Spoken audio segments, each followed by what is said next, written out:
here? Everyone set? Excellent. Thumbs up from City TV. All right, well, good morning, everybody. Thank you so much for joining me for my monthly media briefing. This is where I'd like to highlight our administration's efforts to address some of the top issues in our city, give a preview of what's happening in the month ahead, and then, of course, answer any questions that you all may have. Joining me this morning are San Diego's City Police Chief, David Nislight, as well as James Carter, the Deputy Director of our city's Homelessness Strategies and Solutions Department. And that's where I'd like to begin this morning. As many of you know, our city's first safe sleeping site for people currently living in tent encampments is now up and running.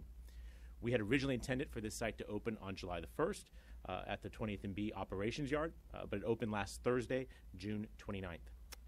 Since then, we have had new clients arriving on a daily basis, and our operator, Dreams for Change, is working to get these clients the services they need to help get them back up on their feet.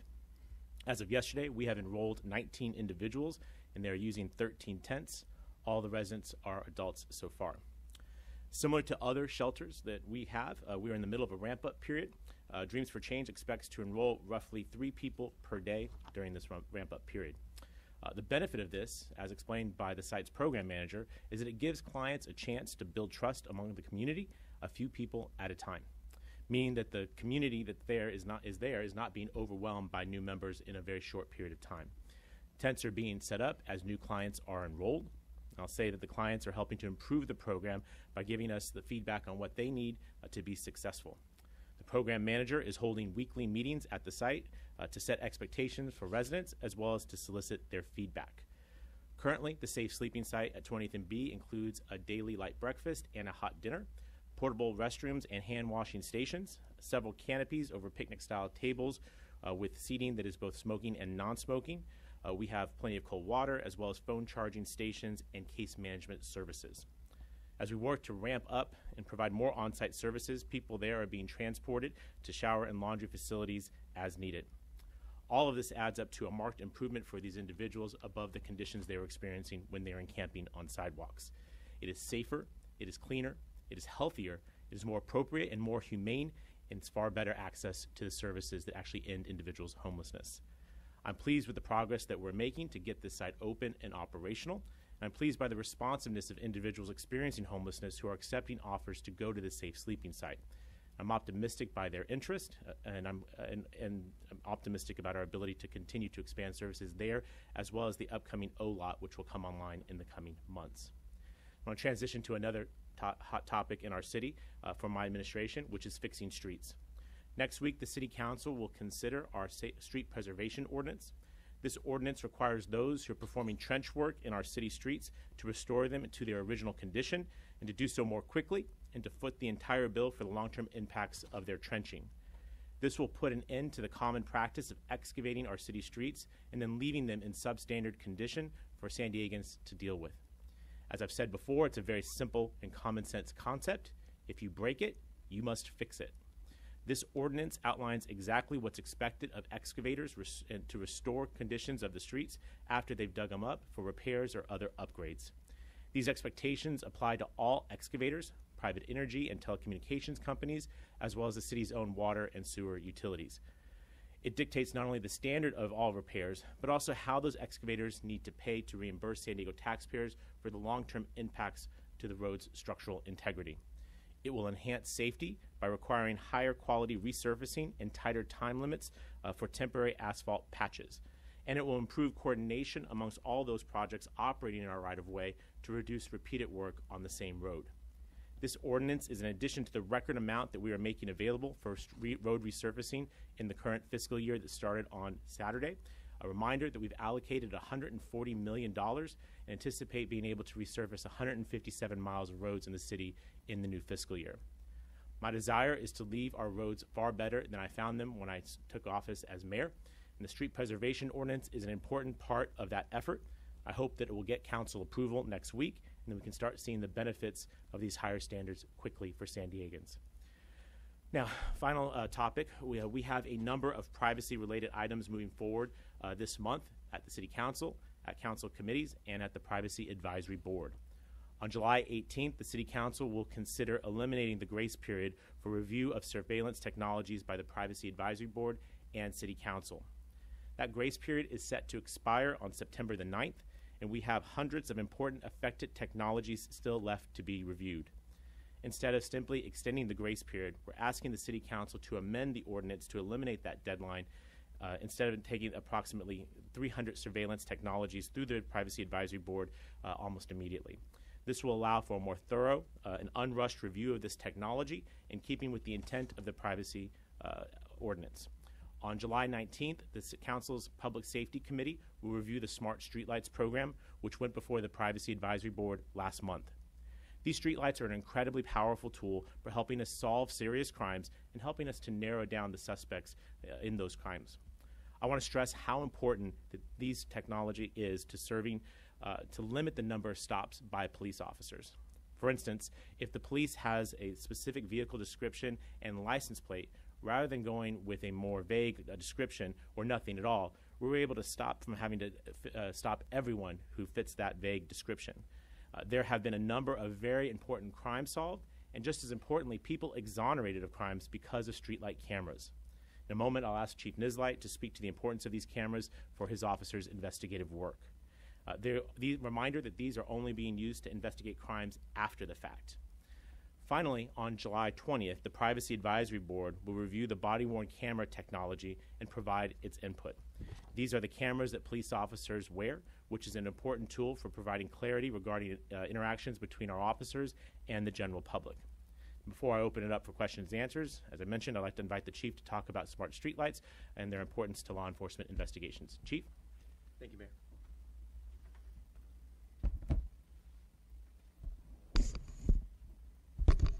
As the Mayor was just mentioning, video cameras are a part of our daily lives. Every day, people and businesses are filming everywhere, from cell phones and social media to security cameras and surveillance. But your police officers and investigators don't have direct access to that footage. They must work to track down witnesses who have left the scene and might never be found. They might find a security camera only after the video has already been purged or deleted, and when video is found, obtaining that footage can take days or even weeks. This is a delay in justice for victims and their families.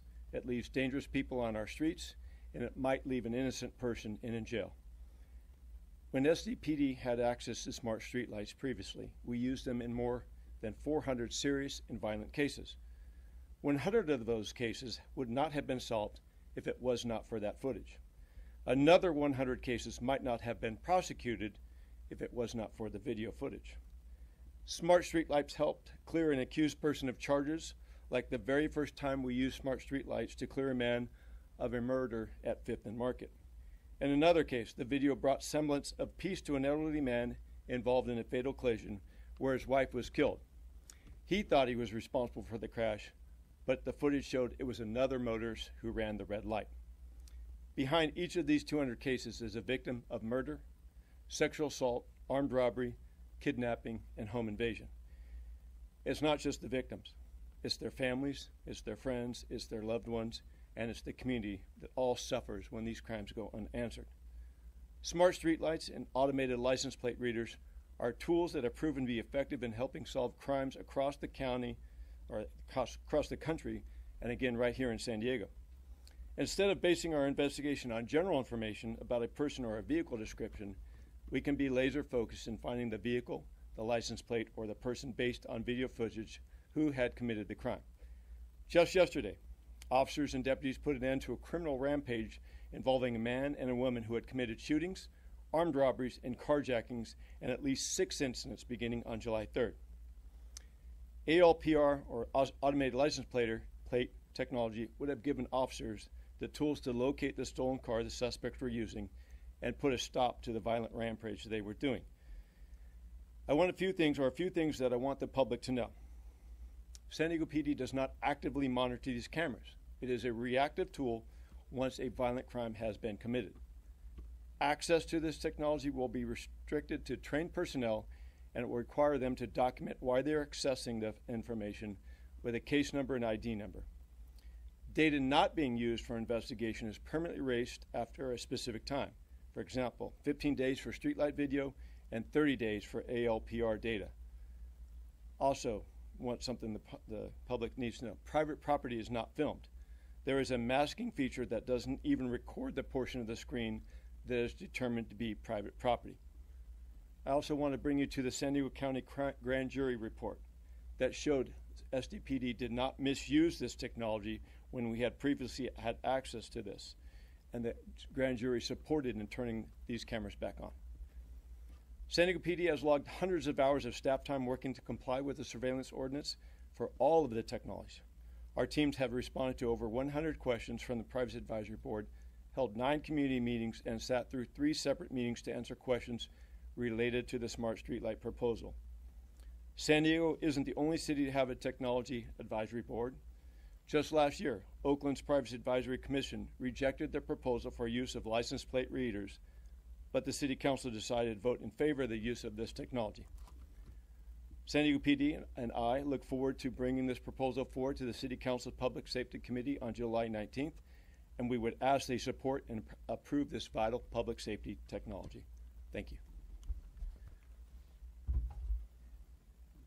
Chief, thank you very much. So myself, Chief Nisley, and Mr. Carter here from Homeless Strategy and Solutions are available for any question you may have on this or other subjects. Can you explain a little bit more about how intakes are working at the Safe Sleeping site, and if somebody isn't connected with an outreach worker, how they could potentially get in? Yeah. James, do you want to field that one?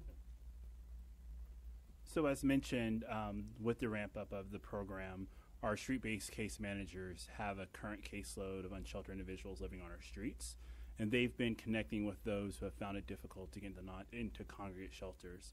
So first, drawing from that street-based case manager caseload. Apart from that, the operator Dreams for Change is working with 211, an intake process where if someone is not connected with the outreach worker, they will be connected with the outreach worker to have the intake process begun for them. Did I hear correctly that it's two meals per day at the campsites? Who's the food vendor? Well, it's Dreams for Change is responsible for providing that food. We're hearing that the city's plans to convert 140 room motel in Mission Valley. Mission Valley. Yeah, Mission Valley is hit a roadblock. Can you tell us more about it, and or are you going to pursue further pursue? Sure. I think you're quoting Voice San Diego's reporting. I'm quoting my same editor wanting it. I have a strong suspicion they have an internet connection. So they're referring to one of the home key properties that the City Housing Commission has identified for competitive state funding.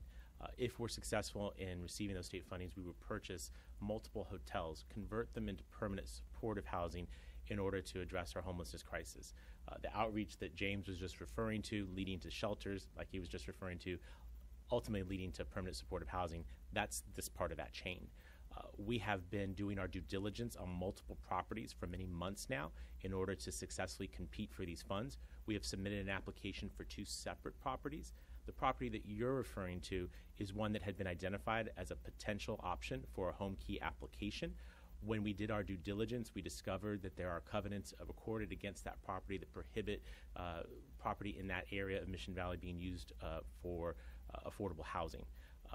We had some conversations with the association that monitors or enforces those covenants, and we did not receive a favorable response when asking if they might consider changing those. The tight deadlines associated with the Home Key program from the state of California means that we would likely miss the application deadline and potentially leave money on the table if we are unable to make those covenant changes. So instead, we are moving forward with 2 other hotel options to apply for in the near future. So that's a total of 4 different properties, all in the Ocean Beach, Midway, Mission Valley, and Kearney Mesa areas. If successful, that would be over $30 million in state funding that will be matched with roughly similar figures from the City of San Diego and our partners, the County of San Diego. If we're successful with all 4 properties, we're talking over 344 units of permanent housing. So that's without the property that you're referring to, but with the 4 others that we are advancing because they have cleared our due diligence and we believe would be suitable for conversion to permanent supportive housing for our unsheltered population. Follow up related on this. So obviously some folks are hearing this news about H.G. Fenton and they're pretty upset about it. And I've heard that there are people city have any plans to pursue that further in the future? Well, the city will take any opportunity that we can find to increase the amount of supply generally, and particularly affordable housing. The reminder, this is state funding. This is competitive funding for which we want to get our fair share of dollars. If that site or other sites that are identified are available and accessible to us, we'll go after them. Last time we were successful in acquiring home key properties, it was transformational for helping to clear some of our shelters and safe parking lots and being able to move people from those temporary situations into a more permanent situation and on the path to ending their homelessness for good. So we will take any opportunity that we can. This particular site is not viable, at least today. According to the association, they would say that it's never going to be available. You could take it to court. Well, we Lisa, the pot of money that we're looking at right now has tight deadlines. I believe you've done reporting previously criticizing the city for not availing itself of these applications. We're not going to miss the application. We're going to apply. We're going to get as much as we possibly can and put as many units on the ground as possible. Going back to the previous question, I would note that those are not units years from now. Those are units that we could bring online this calendar year, and that would be very helpful, particularly for folks at our safe sleeping site, at our safe parking lots, and in our shelters. To be clear, I'm asking even beyond this, there may be additional opportunities. Obviously, you're still going to need more permanent housing. Right, we will. Will you pursue this in the future? The City of San Diego will pursue every permanent supportive housing opportunity that we can find. There are other sites through this process that I believe we initially identified but ruled out, at least for now. We may go back to those if we feel like if the state continues to provide this funding, if we feel as though we can provide a competitive application that is possible. I might draw your attention and ask what other jurisdictions are applying for home key dollars in the county of San Diego. I'll wait for that reporting. Does this change your deadline at all? No. Going back to the 20th and B site, Mhm. some homeless advocates I've been talking to seem to think that that's temporary until OLOT opens. Is there any truth to that? Well, both sites will be temporary. As you know, they are both on parkland. Our city's charter limits non-park uses on non-recreational uses on parkland. So it's our intent for both sites to be temporary. But by temporary, we're probably meaning somewhere between 18 months, 2 years, something like that. As you may have seen in our comprehensive shelter strategy that the Homeless Strategy and Solutions Department presented to the City Council last month, we have a vision for a large homeless services campus at what is known as H Barracks. There's O-Lot and H Barracks. It might confuse your readers, so it sometimes confuses the mayor as well. We don't have the same time limitations on that particular site, but that site is not ready today. Some of the asbestos abatement work is beginning essentially now at H Barracks to try and make it suitable.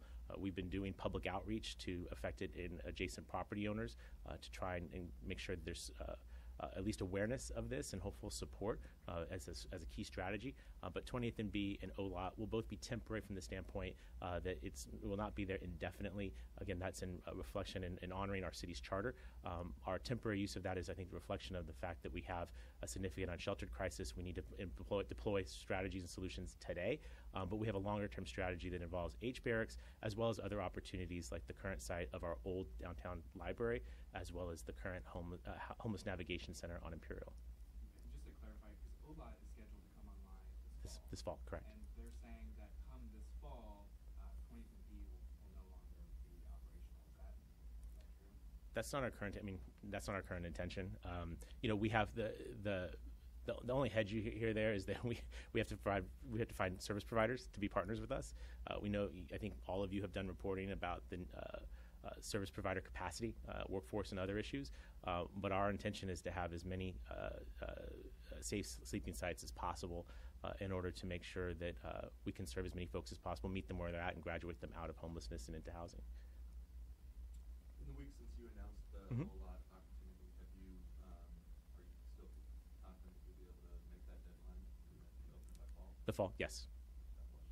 Yeah. In fact, you may have seen some brush abatements going on in that area. We're making preliminary efforts to get there. We have some more work that needs to be done, and we also, again, have to find a provider. Reminder, this site will be significantly larger than 20th and B. and there are other challenges associated with that site. But even with those challenges, I think our swift deployment of 20th and B is indicative of the fact that we can do that again at OLOT, and then hopefully again at H Barracks, and then at other properties that were identified in the comprehensive shelter strategy. And on 20th and B, you said that in a week you had 19 individuals take advantage of it, and you're estimating 3 new a day. Is the 3 a day a limit? Are there more people that want to get in and are being turned away, or fewer than only 3 people a day wanting to come in to the site? And 2, Oh, Tim, what's one? Yeah. second question is, your staff has said that there were shower facilities there. You mentioned the people being sent somewhere for showers. Where exactly are the shower facilities? Can you answer both? You want to hand? Okay, now I'll clean up whatever.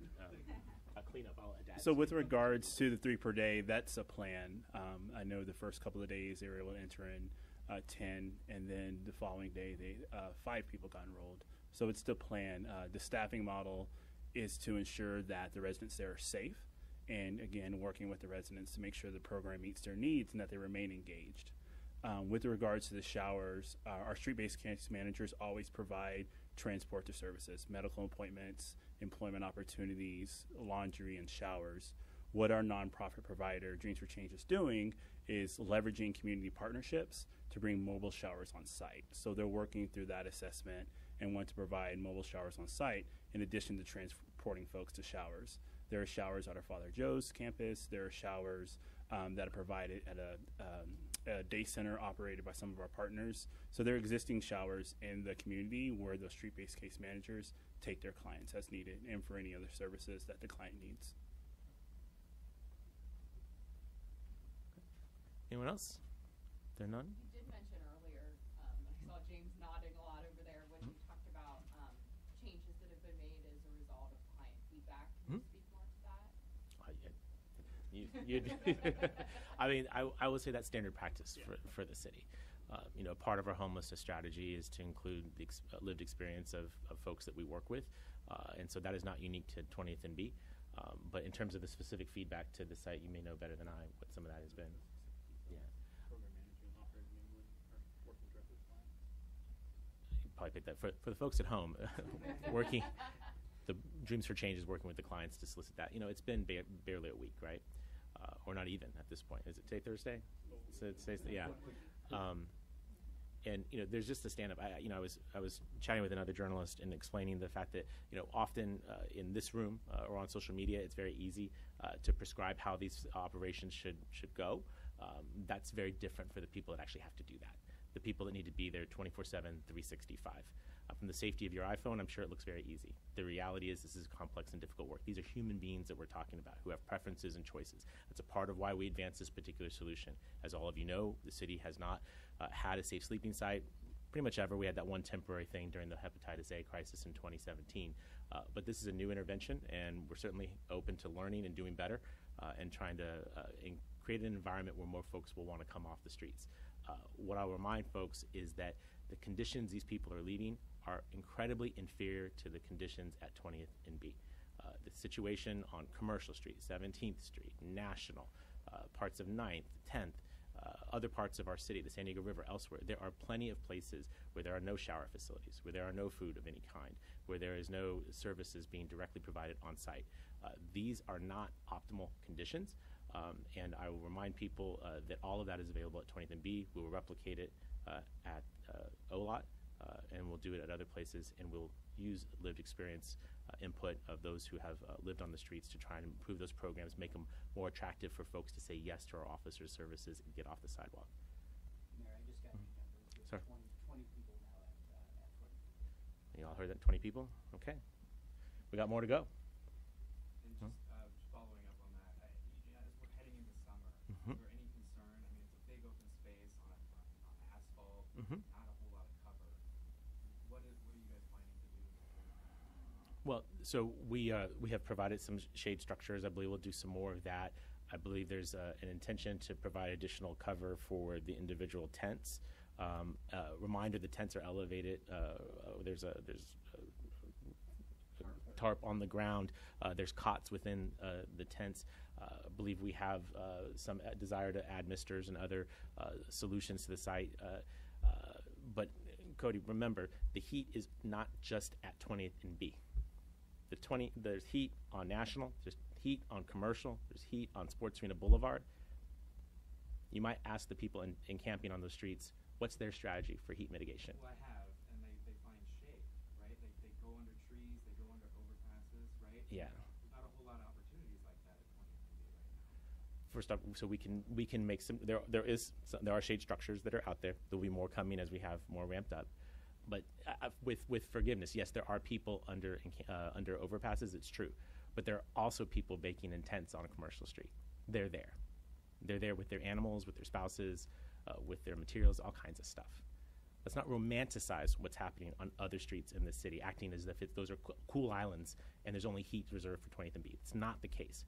What's at 20th and B are services, food, showers, water, and the opportunity to get off the street.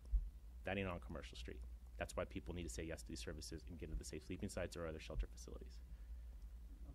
Speaking of these streets, and you say that you'll say yes, we haven't talked about enforcement. Mhm. Now wrapping up enforcement, is the police going to wrap up enforcement now that the facility is available? What's the status on the street, and what's the interaction going to be with folks still not taking advantage of this? So a couple of we're always doing enforcement, right? It's my expectation, and the chief knows this and agrees that we should be enforcing our laws.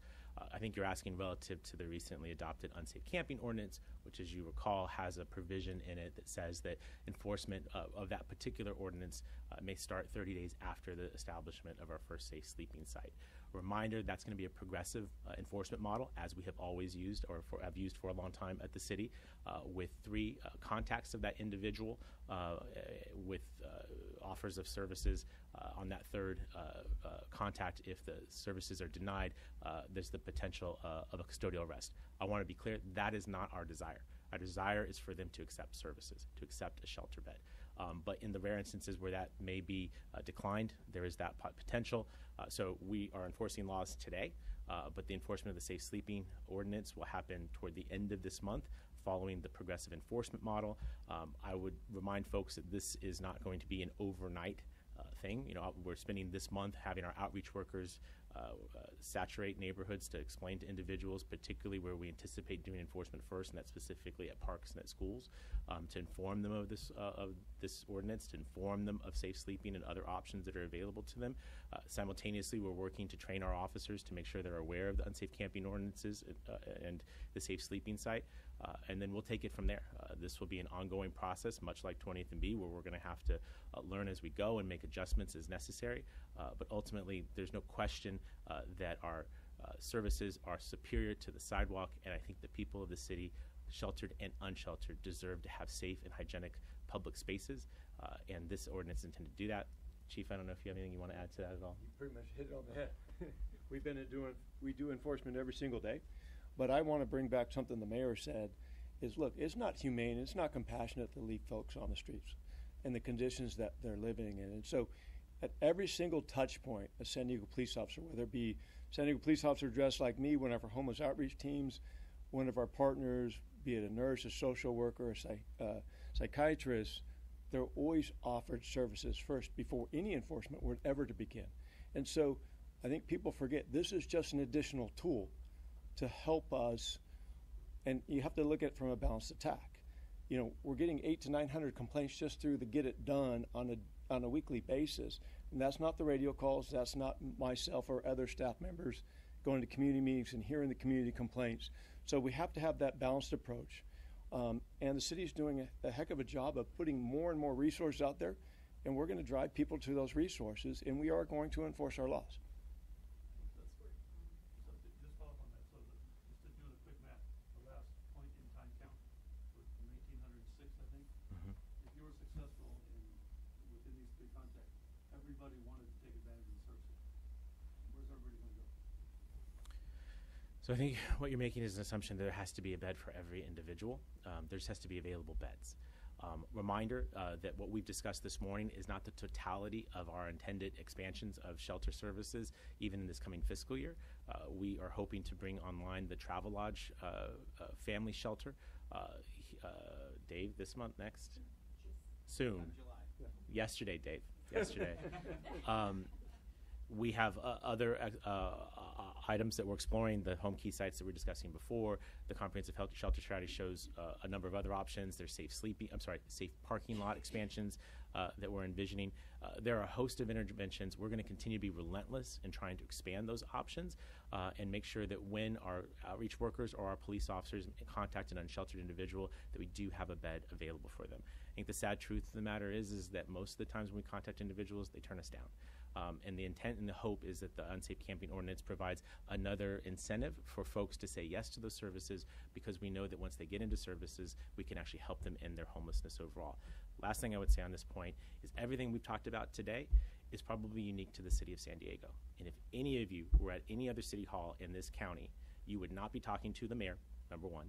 The mayor would not have $200 million in funding for homeless services. They would not be discussing safe sleeping sites, safe parking slots, shelter expansions, home key applications, housing policy expansion. None of that would be happening.